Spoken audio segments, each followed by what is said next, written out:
Well, the difference between a birth injury and a birth defect is a birth defect is genetic. It's something that just happened. It wasn't due to anybody's fault. A birth injury is a scenario where a child is injured either during labor and the delivery process, or even before that, where something happened while the baby was inside of its mom's tummy and a doctor didn't recognize what was going on and maybe didn't deliver the baby on time or help treat the mom in a way. And so as a result, the baby ends up being injured, and sometimes the mom ends up being injured. So the two most common types of birth injuries that we see in our practice is one, what we call hypoxic injury. Hypoxic is a fancy word for talking about lack of oxygen. So during the birthing process, the baby undergoes stress and strain. And if the stress is too long and they're not getting enough oxygen, that can cause a brain injury. The other type of injury that we see quite frequently during labor is a shoulder dystocia. That is where the baby, when coming down through the birthing canal,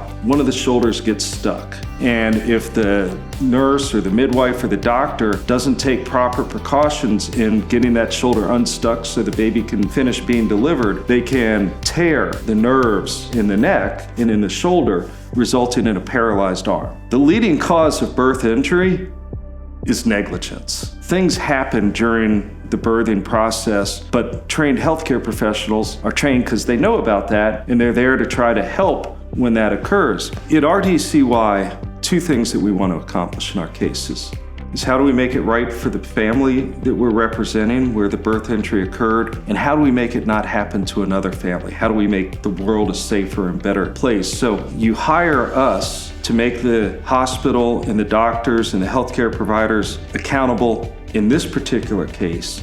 And by doing that, hopefully what we're doing is making them think twice the next time they're faced with it, and they're doing things the right way rather than the wrong way. It's not just about holding them accountable, but it's about getting them to change their behavior so that we don't have another family that we have to represent because their child has a birth injury.